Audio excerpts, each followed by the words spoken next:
Iniciada em 1º de maio, a pesca artesanal da tainha ainda não superou as expectativas em Santa Catarina. A temporada termina no próximo dia 31 de julho, mas segundo a Federação dos Pescadores do Estado, o indicativo para as próximas semanas é que a presença do peixe diminua no litoral catarinense. Vamos conversar um pouquinho sobre isso? Vou bater um papo agora com o Ivo Silva, que é presidente da FEPESC. Ivo, boa tarde, bem-vindo ao SC Acontece, Ivo. Boa tarde ouvintes. Nós estamos aqui à disposição para falar sobre a pesca da tainha. Ô Ivo, quero saber então como é que está em relação aos números aí dessa nossa safra. Bom, a nossa safra, ela não foi aquilo que a gente esperou. Nós temos previsto aí quase 2.500 toneladas, mas somente até agora nós foi capturado 1.800 toneladas. Faltando aí mais de 20 e poucos dias para o final da safra, achamos que ela não vai aumentar muito não, que ela vai se manter por aí, não vai chegar a 2.000 toneladas. Está faltando para a média que vocês estavam calculando de 2.500, está faltando 700 toneladas, é isso? Exatamente. Em épocas de safra muito boa, quanto tempo leva normalmente para conseguir ter essas 700 toneladas? Bom, 3 meses, né? Ela começa dia 1º de maio e vai até dia 30 de julho. Acontece que teve muitos entraves nessa safra atual. O Ministério da Pesca, o Ministério da Agricultura, ele demorou muito a liberar licença de pesca de algumas embarcações, principalmente no sul do estado. Sim. Tem embarcação ainda que não receberam a sua licença. E isso atrapalhou muito a captura do pescado. E também o peixe, quando ele chegou numa época, numa safra curta, de 10 dias, foi capturado mais de 1.500 toneladas. Em 10 dias. Então, na verdade, eu estava lhe perguntando, seu Ivo, em relação a quanto tempo, mais ou menos, se tiver uma safra boa, para conseguir capturar essas 700 toneladas, que é o que falta para bater a média. Por que eu estou lhe perguntando isso? Porque a previsão indica que a partir da segunda quinzena de julho, a gente vai ter uma queda brusca das temperaturas. Se o frio vier, pode ser que ele traga as tainhas também. Aí tem mais 15 dias para pescar, né? Exatamente, mas só que acontece é o seguinte, que a tainha ela já tem a sua passagem aqui pelo litoral catarinense.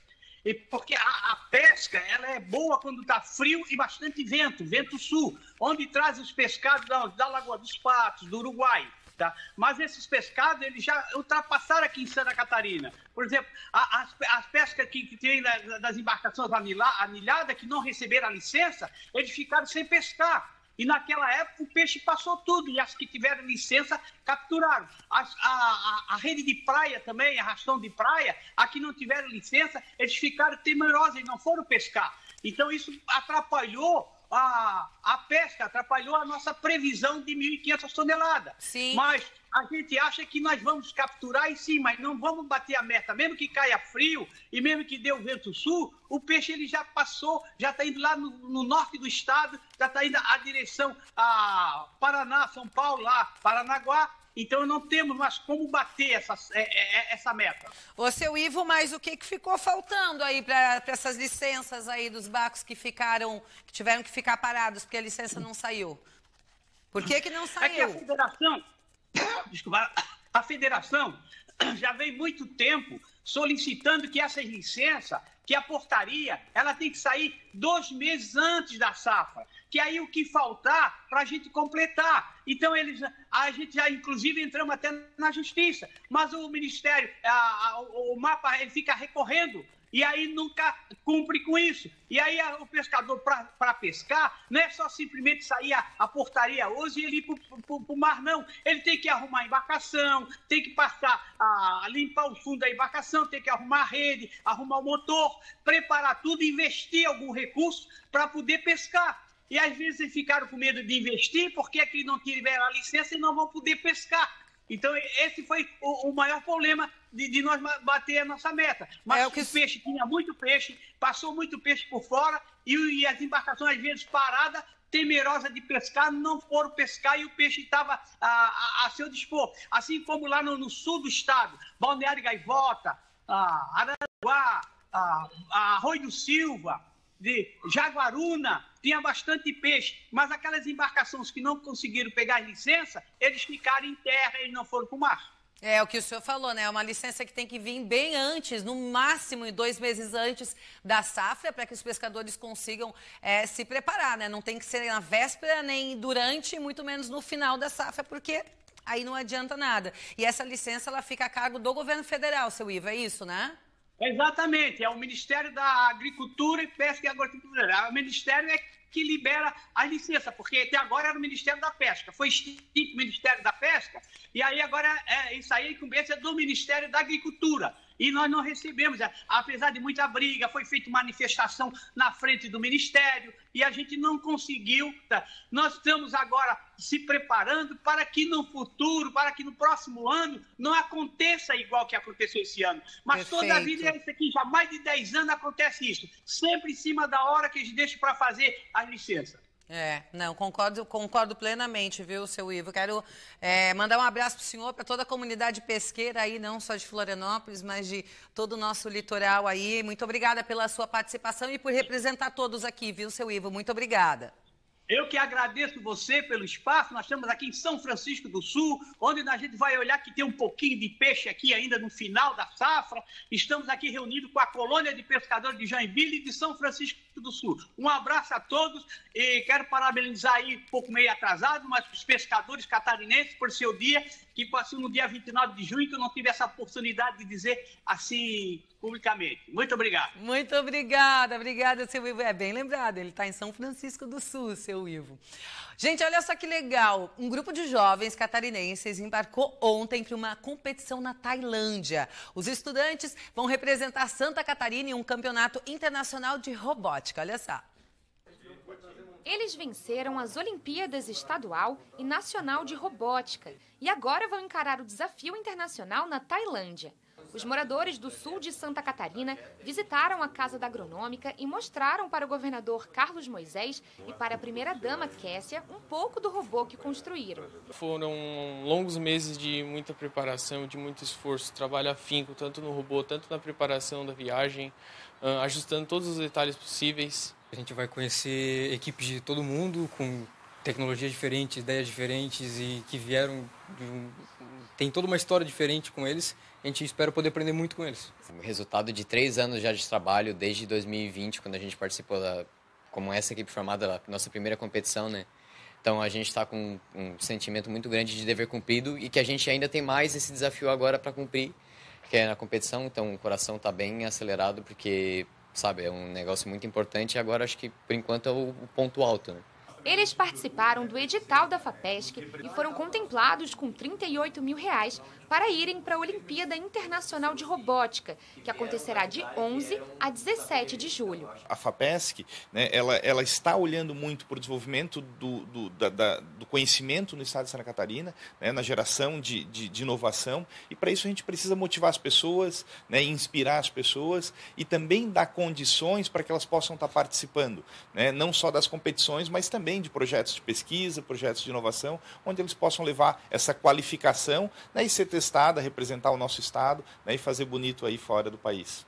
O professor Paulo, do IFSC de Criciúma, vai acompanhar os alunos. Uma equipe que ela vem se esforçando todos os dias, eles têm invadido a noite para trabalhar, estão conciliando tanto estudo quanto trabalho, quanto muitas coisas relacionadas ao robô. Para vocês terem noção, essa noite eles foram até as 4 horas da manhã, né? É uma equipe que se formou lá no IFSC Criciúma, mas que está dividida hoje entre diferentes universidades. Então, eles têm essa dificuldade de se organizar, de trabalhar no robô. Essa madrugada que eles tiveram um tempinho, eles aproveitaram para colocar os últimos detalhes na ponta da linha e deixar esse robô para nos representar da melhor forma possível na competição. Olha, o meteoro passou no céu de Santa Catarina essa semana. O registro foi feito pela Rede Brasileira de Observação de Meteoros na estação de Monte Carlo, norte de Santa Catarina. O fenômeno foi flagrado na noite de terça-feira, quando uma luz alcançou a velocidade de 110 mil quilômetros por hora. Agora é hora de saber o que diz a previsão do tempo para todo o estado.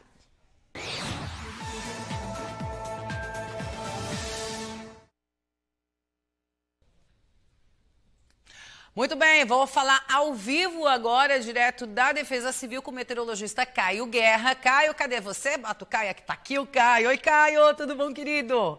Oi, boa tarde. Boa tarde a todos que estão nos assistindo. Eu fico bastante contente de poder participar novamente do seu programa. E eu fico muito feliz de bater um papo contigo. Até porque, Caio, tá todo mundo querendo saber o seguinte, esse veranico, ele vai até quando? Eu tava dando uma olhadinha na previsão e eu vi que para o sul do estado, entre hoje e amanhã, a temperatura máxima vai diminuir bastante. Mas eu tive a impressão que no restante do estado não. O que tu pode falar sobre isso pra gente, Caio? Perfeito.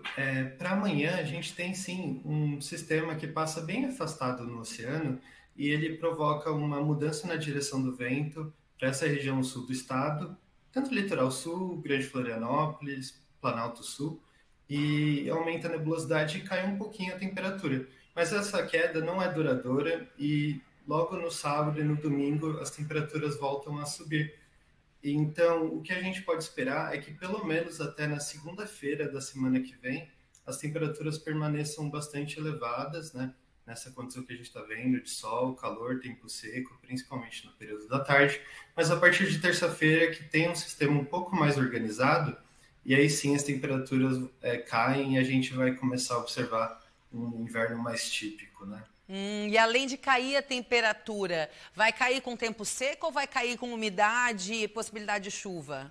A partir da terça-feira aumenta um pouco a umidade, mas por enquanto a gente não está esperando volumes tão significativos de chuva, né? Ainda não está sendo indicado. A gente mencionou agora há pouco, quando eu estava conversando com o seu Ivo, a gente estava falando sobre a safra da tainha, eu mencionei isso para ele, que de acordo com a previsão do tempo, a segunda quinzena de julho parece que ia ser fria. Fria bastante, tipo, as temperaturas devem despencar? Não, por enquanto ainda indica que as temperaturas caiam bastante em relação ao que a gente está observando agora, porque realmente a gente vem de um período de bastante calor, mas deve ter um evento ou outro de frio até o final desse mês que seja um pouco mais baixo, né, com uma condição de geada nos pontos mais altos do estado. A expectativa é que o mês de agosto seja mais gelado, então, que o mês de julho, pelo menos a segunda quinzena de julho. Por enquanto, sim. Muito bem, Caio. Obrigada pela tua participação aqui, querido. Um abraço aí a todo mundo. Eu que agradeço. Um abraço a todos. Obrigada, muito obrigada. Agora, gente, vamos mudar de assunto, porque eu vou falar com você de uma... A gente está falando de temperatura alta, temperatura que vai esfriar. Esse veranico está indo embora, como você já percebeu, e vai começar a baixar a temperatura. E quando vem os dias mais frios, tudo bom? Quando vem os dias mais frios, a tendência que a gente tem é fazer o quê? Se encolher, né? Para poder suportar o frio. E aí algumas dorzinhas no corpo aparecem, às vezes a chance de ter um torcicolo pode ser maior, né? Terminou de tomar um banho quente, vai para a rua, o choque térmico. Mas o que exatamente acontece com o nosso corpo? Vamos entender? Até para poder evitar algumas dorzinhas indesejáveis. O Eduardo Bodanese Fontana está aqui. Ele é quiropraxista. Quiropraxista que você estava me falando ali? Neurologista. Neurologista e quiropraxista. Vai explicar para a gente aqui um pouquinho mais como é que funciona essas questões do nosso corpo. Ele me falou uma coisa tão interessante ali fora, né, que eu achei muito legal a gente compartilhar. Ele falou, cara, enquanto tá frio, a gente tende a fazer... O que você estava me explicando? O nosso corpo, o nosso cérebro é muito inteligente. E ele quer fazer o quê? Ele quer guardar as energias e sempre se proteger. Ele quer a integridade neurológica. Ele quer a integridade da vida. Então, as nossas mãos não são vitais para o nosso corpo. A gente não precisa das mãos para sobreviver. Fazem falta, sim. Mas, se o sangue sai da parte central, se ele sai do cérebro, se ele sai das vísceras, o nosso corpo inteiro para. E o que acontece? Quando está numa temperatura mais fria, mais gelada, a tendência é a gente se fechar mesmo. Por quê? O sangue tem que ficar nessa parte central. Ele se concentra mais nessa parte. Ele vai ficar nessa parte aqui. Por isso que a gente aqui. se encolhe. A gente acaba se encolhendo, daí como o inverno ele é mais frio, a gente sai menos para o ambiente, a gente faz menos exercícios, então a gente tem menos ativação do cérebro, isso vai fazer com que perca um pouco do controle neurológico da musculatura. Né? E aí a gente contrai mais a musculatura também por causa do frio. Exatamente. Aí vai controlar cada vez menos. Por isso, e no inverno também, a gente fica mais em casa, Você ficando mais em casa, vai comer uma bobagemzinha, um chocolatezinho a mais, alguma coisa assim.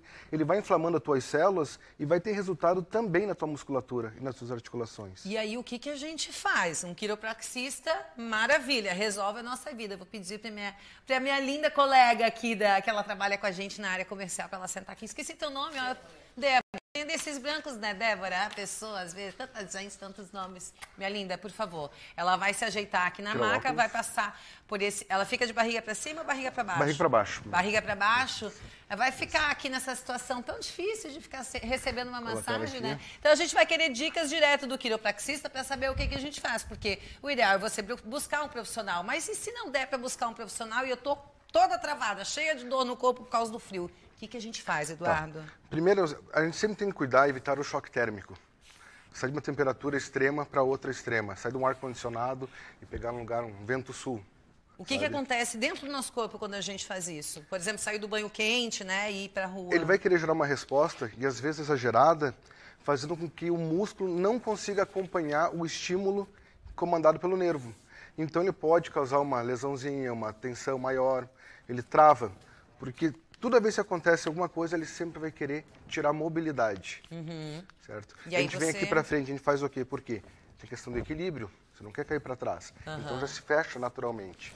Né? E normalmente o primeiro lugar que a gente sente dor é essa região aqui, que é onde a gente se trava. Vamos supor que a Débora tá com essa dor aqui, não vai dar para ir até o quiropraxista. O que tu indica? Que ela possa fazer ou que ela possa pedir para alguém, de repente, um familiar, fazer por ela em casa? Pode mostrar lá, assim, por favor. No caso, ali tem que mudar um pouco a temperatura, né? Colocar um paninho mais quente e fazer exercício de mobilidade. Seria interessante fazer automanipulação. Não vai ser saudável. Tem que ser num profissional formado. Mas, por exemplo, ela tá em casa com muita dor. Tem como pedir para alguém, de repente, só apertar algum ponto até que ela consiga ir num profissional? Então, assim, primeiro eu colocaria, né, toalhas quentes, alguma coisa desse tipo, isso naquele já vai dar uma momento, relaxada. para tentar relaxar. Embora o calor, na inflamação, ele aumente um pouco o processo, mas ele vai fazer com que a pessoa consiga ter uma mobilidade para procurar uma ajuda, certo? Tá, e aí no próximo passo seria qual? O interessante é, depois, se travou mesmo, né, é procurar uma ajuda do profissional. Sim, mas se está só com uma dor porque está tensionado por causa do frio, qual que seria o ponto ali que deveria apertar? Geralmente... Ou tentar fazer relaxar? Mostra ali, Marcinho. Geralmente, gente, no caso, essa região aqui, a gente carrega o peso do mundo, ela fica mais tensa. Você pode passar a mão e sentir um nódulozinho, um carocinho, e você vai apertar ela até fazer a unha ficar um pouquinho esbranquiçada. É essa pressão que você faz. E quando você faz isso, segura por um tempo, você vai sentir ela começar a desmanchar aquele nódulozinho e você pode sempre ir girando. Ele vai torcer um pouquinho a fáscia e vai liberar bastante da musculatura. Vai girando, então. Vai girando. Aqui, Marcinho, ó, vamos ver se a gente consegue, Marcinho, trazer essa câmera aqui para a gente conseguir mostrar exatamente o movimento, Marcinho. Você consegue vir para cá? Vamos ver como é que a gente faz. Então, aí, agora mostra pra gente de novo que o Marcinho vai tentar fechar aí para mostrar exatamente o movimento do teu dedo. Você vai sentir, né? Aí. Vai sentir a tensão. Onde você achar um carocinho, tu vai pressionar até ficar branco aqui, ó. Ficou um pouquinho branco, você não precisa apertar mais que isso. Segurou um pouquinho e você vai girar levemente. Tá? Quando você for girando, você vai ajudar a quebrar um pouquinho da aderência da fáscia e quando faz isso, você relaxa a musculatura. Isso daí é legal, como tu falou, né? Pedir para alguém fazer para você, até porque você tem que estar com o corpo relaxado como a Débora tá, né? Exatamente. Tem que estar. E o trabalho da quiropraxia, como é que funciona, Eduardo? Então, se eu for fazer na quiropraxia, né, primeiro a gente faz a avaliação, a gente vai ver como é que está a mobilidade do gradil costal, que isso aqui é muito importante, porque o gradil costal, ele vai ser um limitador do pulmão. Se o pulmão não expandir, o neurônio não vai conseguir, vai ter mais dificuldade para reconhecer os íons, porque o pH do sangue muda, ele fica alcalino e o neurônio não vai conseguir reconhecer os íons. Então o sódio vai para a musculatura e faz com que tudo contraia mais rápido. O que a quiropraxia faz especificamente? Então, nós vamos fazer os procedimentos de alinhamento, né, dos ajustes. Então nós vamos pegar, por exemplo, bem na articulação, que está desalinhada, que está hipomóvel, na verdade, né, desalinhada é hipomóvel, e nós vamos fazer uma manobra, por exemplo, fazer uma contração rápida, né, uma alavanca com pouca força, de pouca amplitude, só para movimentar um pouquinho mais, para ter um feedback e voltar e relaxar a musculatura como um todo. A gente pode usar, por exemplo, quando tem muita torcicolo, essas coisas, a gente usa o drop para ficar um pouco mais fácil e faz a manobra para soltar um pouquinho mais. Dela, ele não, vai tá, relaxar. Gente? Foi só a maca. É tá só a maca. Certo. Então quando a gente faz aqui, ó, a maca cai e ela faz um barulho. Porque a gente se segura. E o fato de segurar, a musculatura vai na frente da vértebra e não deixa mexer. Então quando isso cai, a musculatura tende a relaxar e isso você consegue mexer mais rápido que a musculatura. Daí você consegue ter o estalido, o relaxamento muito mais rápido. E o relaxamento é sentido na hora, assim, instantâneo. né? É impressionante. Deixa eu passar aqui na frente de todo mundo. Débora, só vou pedir para levantar o rosto aqui bem rapidinho. Dá uma relaxada, uma sensação de relaxamento na hora. Por que eu botei o microfone para mim se é para ela, né, gente? Dá sim. Dá uma sensação de relaxamento. Sim, a gente sente tudo, né? E aí, tu costuma ter dor aqui, aquela tensão? Eu volto e meia tenho aqui assim também, que é onde fica tudo, né? Que ele tava falando, a gente carrega o mundo, né? O mundo nas sim, costas. Até por causa da postura também, às vezes tá escrevendo, tu fica numa postura mais ali baixa, né? E o frio também, que nem você tava falando. A gente trava inteiro. E aqui, só dele dar essa estaladinha, já sentiu um relaxamento. Já. Coisa boa, se deu bem, né? Eu queria ter ficado aqui no lugar da Débora, gente, mas aí não deu, porque eu tenho que fazer entrevista. Quando acabar o programa, eu posso ficar aqui um pouquinho? Claro, Dar uma apertadinha aqui, vai dar uma relaxada? Coisa boa. Querido, muito obrigada pela tua participação, pelas tuas explicações, Débora. Obrigada, tá, minha linda? Muito, muito obrigada. Agora eu vou vir pra cá porque eu vou falar de um outro assunto com você. Deixa eu te falar do município de Aurora. Você conhece? Ele fica no Vale do Itajaí. E sabe que tem muita gente indo até lá para conhecer o município por causa de uma coisa muito especial que está acontecendo. Um verdadeiro espetáculo da natureza. Olha só. Quando as flores desabrocham, a paisagem muda. Está formado aqui um cenário de encher os olhos. A primavera ainda está longe, mas as cerejeiras ornamentais enfeitam a propriedade e atraem pássaros, abelhas e também quem passa pela estrada geral de Fundos Aurora. O intenso cor-de-rosa das pétalas delicadas traz muito mais alegria. É um espetáculo da natureza que se repete todo ano no período de inverno. A propriedade é da dona Didlin, de 85 anos. E toda essa plantação de cerejeiras se originou de algumas sementes que vieram do Japão. Em 99, nós resolvemos morar aqui, construímos e viemos morar por causa de doenças, né? E aí eu trouxe as primeiras mudas, cujas sementes um empresário de Rio do Sul tinha trazido do Japão. E a minha filha, ela criou num vaso e conseguiu trazer 4 mudas e eu trouxe para cá. Depois que a dona Didlin plantou as primeiras cerejeiras, as mudas começaram a se multiplicar aqui na propriedade. E aí ela continuou plantando em vários lugares, aqui inclusive na parte alta, nos morros. Hoje são mais de 2.000 pés que tornam esse lugar um pequeno paraíso. E um dia a gente atrasou o corte da grama debaixo das árvores e aí a gente viu que estava brotando, porque essa semente leva 1 ano para nascer. Então, a partir dali, então, nós multiplicamos já, distribuímos muitas mudas, né? Muitas pessoas. Até semana passada ainda teve um pessoal aqui de Rio do Sul, lá da Serra Canoas, que vieram buscar mudas, né? A florada dura cerca de 2 meses. Neste ano, ficou um pouco prejudicada por conta do granizo que afetou o ciclo das plantas.